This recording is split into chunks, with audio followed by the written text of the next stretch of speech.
Bonjour à tous, oui, et re-bienvenue à la condition de l'immortalité.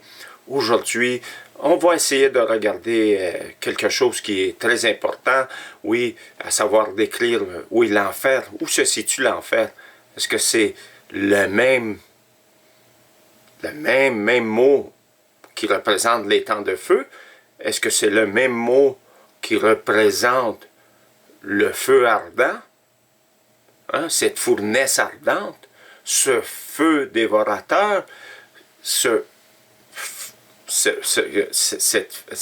flamme éternelle, ou ce feu éternel, est-ce que c'est la même signification? Est-ce que c'est le même mot, c'est le même dérivé de mot? Est-ce que c'est la même place? Et, comme je vais vous l'expliquer, on va commencer à savoir, oui, où se situe cette place, mais on va commencer par comprendre quelque chose, que le mot enfer, c'est un dérivé d'un mot latin.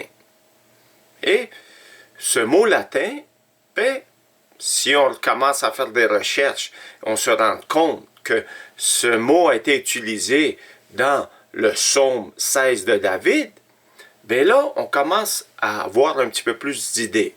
Parce que le psaume de David nous décrit cette place comme une place où ce qu'on va, une place souterraine. Hein? Et c'est pour ça que le mot enfer veut dire infernum ou inferus. Et est-ce que ça vous crée quelque chose? Inferus, inférieur? Hein? C'est un peu le dérivé de ce langage-là. Et le mot grec qui a été employé pour nous décrire cette place-là, c'est Hadès, ce qui décrit le séjour des morts. En hébreu, le Sheol nous décrit le séjour des morts, et en latin, Infernum nous décrit aussi le séjour des morts. Déjà là, si on regarde le psaume 16 de David, ça nous décrit une place où ce que les gens vont aller. Et oui, on va essayer de faire ça très très vite, juste pour que vous preniez des notes et vous-même faites le devoir d'essayer de comprendre certains passages. Regardez le psaume 30, qui nous dit au verset 2 jusqu'au verset 5. « Éternel mon Dieu, j'ai crié à toi et tu m'as guéri. Éternel, tu m'as fait remonter, tu as fait remonter mon âme du séjour des morts. » Ah, le séjour des morts représente une place en bas. Tu l'as fait remonter. Okay? Tu m'as fait revivre loin de ceux qui descendent dans la fosse. Chantez à l'Éternel, vous qui l'aimez, célébrez par vos louanges sa sainteté, car sa colère dure un instant, mais sa grâce toute la vie. Le soir arrivent les pleurs et le matin l'allégresse. Hein? Que représente ce séjour des morts? C'est une place qui est souterraine. J'essaie de mettre une emphase là-dessus. Osez le chapitre 13, le verset 21. « Je les rachèterai de la puissance du séjour des morts. Je les délivrerai de la mort. Ô mort, où est ta peste? Séjour des morts, où est ta destruction?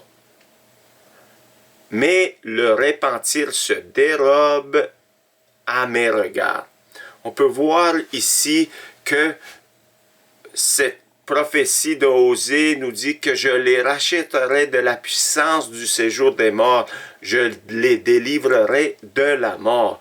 Que représente le séjour des morts? Ceux qui vont aller là, ben, ils ont comme sentence la mort. Okay? Ils vont être délivrés de la mort. Et comme on peut voir Osée 13, me rappelle beaucoup ce verset 55 de la première au Corinthiens, le chapitre 15, qui nous dit « Ô mort, où est ta victoire? Ô mort, où est ton aiguillon? » Hein? Où est ta victoire? Il n'a plus de victoire. Et que représente ce chapitre 15, si ce n'est que, oui, on est assuré d'avoir une vie éternelle avec le Seigneur, et la mort n'a aucune puissance sur nous, ni la seconde mort, qu'on va voir plus tard. Mais déjà là, on peut se rendre compte de ces passages-là, commencent à prendre vie, et on peut maintenant reconnaître que le séjour des morts, c'est une place, oui, en bas, où on va remonter. Hein. Et le Seigneur Jésus, au chapitre 12, nous a dit qu'il allait quelque part dans le centre de la terre, au sein de la terre. On peut voir le verset 40 du chapitre 12 de Matthieu qui nous dit « Car de même Jonas fut 3 jours et 3 nuits dans le ventre d'un grand poisson ou du grand poisson, de même le Fils de l'homme sera 3 jours et 3 nuits dans le sein de la terre. » Déjà là, on a des indices. Le Fils de l'homme va être 3 jours et 3 nuits dans le sein de la terre. OK? Et que représente ça? Ben, le sein de la terre, on sait que Jésus a été au sein de la terre qui représente, oui, une place où ce qu'il est allé prêcher aux esprits en prison. La première de Pierre, le chapitre 3, nous fait mention au chapitre 18 et 19. Christ aussi a souffert une fois pour les péchés, lui juste pour des injustes, afin que nous amener à Dieu. Ayant été mis à mort quand à la chair, on parle de la croix ici, qui a été mise à mort quand à la chair, mais ayant été rendu vivant quand à l'esprit. Hein? Sa chair est morte, mais son esprit est resté vivant, dans lequel aussi il est allé prêcher aux esprits en prison. Wow! Il est allé prêcher aux esprits en prison. Oh, là on commence à avoir des indices. Le Fils de l'homme doit aller au sein de la terre 3 jours et 3 nuits. Il est allé prêcher aux esprits en prison. On sait que le Seigneur Jésus, oui, avant de mourir, a dit cela au verset 46 du chapitre 23. Jésus s'écria d'une voix forte, « Père, je remets mon esprit entre tes mains. » Et en disant ces paroles, il expira. Là, le Seigneur Jésus a remis son esprit, son corps est expiré, il est mort. Et qu'est-ce qui est arrivé avec l'esprit? Ben, on va essayer d'en savoir plus. On sait que ce même chapitre 23 de Luc, le Seigneur dit aux mendiants, au verset 42-43, le mendiant dit à Jésus, « Souviens-toi de moi quand tu viendras dans ton règne. » Et Jésus lui répondit, « Je te le dis en vérité, aujourd'hui tu seras avec moi dans le paradis. » Oh, on a déjà un indice. Aujourd'hui tu seras avec moi au paradis, Jésus nous dit. Mais on sait que Jésus n'est pas allé une place à la droite du Père, quelque part dans les cieux, mais plutôt dans 3 jours et 3 nuits dans le sein de la terre. Il était prêché, une fois mort dans la chair, mais vivant à l'esprit, aux esprits en prison. Il était prêché là. Les esprits en prison, je crois que c'est le séjour des morts. Et on peut voir maintenant la parole de Dieu donner un peu plus son sens, être cohérente puis s'harmoniser. Le Seigneur, quand il est mort, il était parti dans le sein de la terre. C'est là que le mendiant est allé au paradis. Que représente le paradis? Je crois que c'est le sein d'Abraham. On a un indice à Luc, le chapitre 16, quand, oui, on voit que l'homme riche est parti quelque part dans le séjour des morts, qui représente une sorte de prison, je dirais, une fosse, comme qu'il nous l'a mentionné tantôt au verset précédent, au chapitre précédent je pense le psaume 16, le psaume 30, excusez-moi, le verset 3 qui nous dit « Éternel, tu as fait remonter mon âme du séjour des morts, tu l'as fait remonter, tu m'as fait revivre loin de ceux qui descendent dans la fosse. » Ceux qui descendent dans cette fosse-là, dans ce trou-là, ben, je crois que c'est le riche qui représente ce personnage-là qui est, oui, est en train de souffrir et être tourmenté dans ce séjour des morts. Et comme je vous l'ai expliqué, ce séjour des morts-là, en latin, ce qui est employé, c'est le mot infernum ou inferus, qui a rapport avec le mot l'enfer en français. Mais ce même mot enfer signifie le séjour des morts, parce qu'on sait très bien que le psaume 16 de David a été cité dans l'Acte des Apôtres, le chapitre 2, et on peut maintenant se rendre compte que le mot qui est employé en hébreu, c'est le Sheol, qui représente le séjour des morts.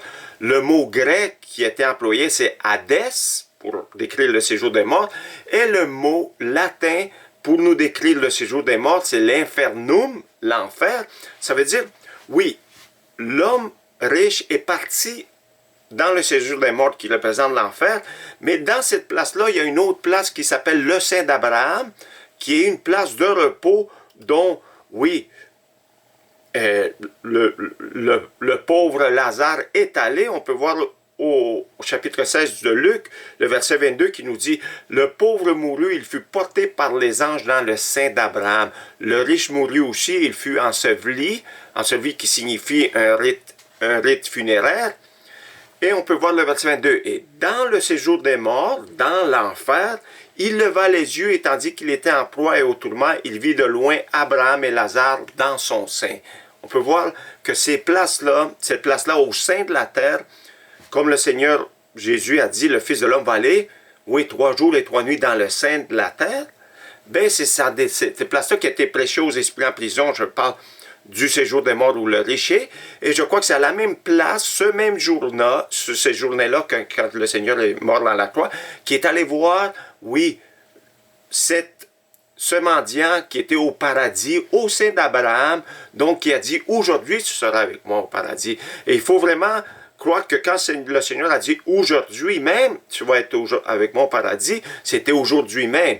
C'est pas qu'il va être quelque part dans le ciel, sauvé dans la Nouvelle Jérusalem. Non, ça c'est pour le temps de la fin, quand le Fils de l'homme va venir avec ses anges, séparer les boucs des brebis. Et ce jour-là n'est pas encore arrivé.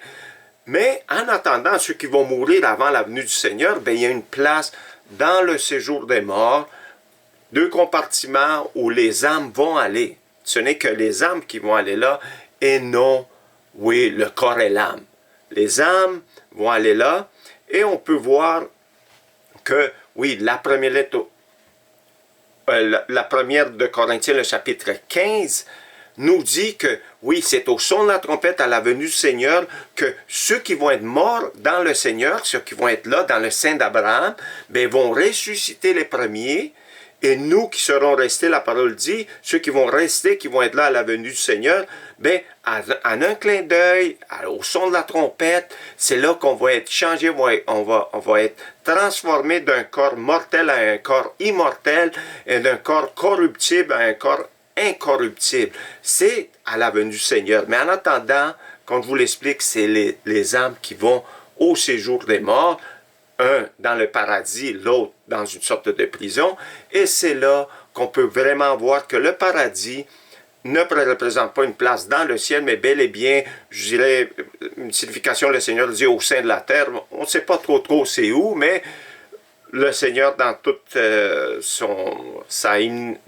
dans toute sa puissance, il peut vraiment nous réserver une place de repos, une place comme un jardin, comme un hôtel, une place provisoire, en attendant, oui, le grand jour, le jour du jugement, ceux qui vont, oui, au son de sa voix, ceux qui vont, les justes, vont aller à la vie éternelle, et ceux qui n'ont pas pratiqué l'équité de Dieu, qui vont pratiquer l'iniquité, vont aller en jugement. Et c'est pour ça que, oui, le chapitre 20 du livre d'Apocalypse donne tout son sens. On peut voir ici le verset 13 et 14 qui nous dit « La mer rendit les morts qui étaient en elle, et la mort est le séjour des morts qui représente l'enfer. » Rendirent les morts qui étaient en eux, et chacun fut jugé selon ses œuvres. Et la mort et le séjour des morts, et la mort et l'enfer, furent jetés dans les temps de feu.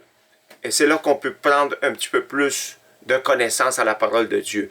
Les temps de feu, le feu dévorant, la fournaise ardente, le feu éternel, la Guéhenne n'est pas la même place que le séjour des morts. On sait que le Seigneur Jésus fait toujours référence à ce feu éternel, à cet étang de feu, ou à cette fournaise ardente, à la venue, quand que le Fils de l'homme va venir avec ses anges, séparer les boucs des brebis. Ça veut dire, déjà là, on peut se rendre compte que l'enfer, c'est pas la destination dernière, c'est une destination provisoire où les gens qui n'ont pas reçu l'appel du salut, l'Évangile, vont aller en attendant le jugement dernier. Ça veut dire, déjà là, je pense qu'on a une bonne idée de qu'est-ce que signifie l'enfer. C'est une place provisoire, c'est pas une place où qu'on va être en train de brûler pour des éternités, mais plutôt une place provisoire en attendant, oui, que l'âme de les personnes qui n'ont pas reçu le salut sera détruite. C'est ça qui représente la seconde mort, les temps de feu. On peut voir ici, verset 14, « Et l'enfer fut jeté dans les temps de feu. » C'est la seconde mort, les temps de feu. Pour terminer, le verset 21 aussi nous donne en conclusion la même chose, que ceux qui voudront pas du Seigneur, ici on parle de les lâches au verset 8, les incrédules, les abominables, les meurtriers, les impudiques, les enchanteurs, les idolâtres et tous les menteurs, leur part sera dans les temps de feu ardent, les temps ardents de feu et de soufre, ce qui est la seconde mort. Quelle est la première mort si ce n'est que la mort dans le corps? La seconde mort, c'est l'âme qui est détruite, c'est ça qui représente la seconde mort, selon moi, selon qu'est-ce que je vois. Et oui, pour en conclure, oui, le chapitre 10 de Matthieu, le verset 28, de ne pas craindre ceux qui peuvent tuer le corps, mais plutôt de celui qui a le pouvoir de faire périr l'âme et le corps dans la guéhenne qui représente les temps de feu. C'est ça que le Seigneur maintenant veut nous dire, de craindre, oui, plutôt celui, Dieu, qui peut faire périr, qui peut détruire l'âme et le corps dans les temps de feu. Ça veut dire, je vais vous laisser là-dessus, j'espère que vous avez pu comprendre un peu la chronologie des choses et qu'est-ce que représentent certains passages. Hein? Ça veut dire, j'espère que vous avez été bien instruits. Je sais que je ne suis pas le meilleur pour expliquer des choses, mais le cœur est là. Le Seigneur, parfois, utilise les gens les moins doués pour, oui, véhiculer le message que le Seigneur est un Dieu d'amour, un Dieu juste qui va donner à chacun selon ses œuvres. Un dent pour une dent, un œil pour un œil, c'est ça qui nous représentait dans l'Ancien Testament. Et on voyait que le Seigneur a toujours été un Dieu juste. Ça ne sera pas un Dieu qui va nous... Pour certains gens qui vont pratiquer, oui, des meurtriers, les impudiques, même ces gens-là, le Seigneur va avoir assez de clémence avec eux et ils ne resteront pas des millions d'années en train de souffrir, mais plutôt... ils vont être jugés selon leurs œuvres, ils vont avoir leur sentence comme le Seigneur le veut. Ça fait que je vais vous laisser là-dessus. Soyez tous bénis et j'espère vous voir à la prochaine. Merci et bye bye.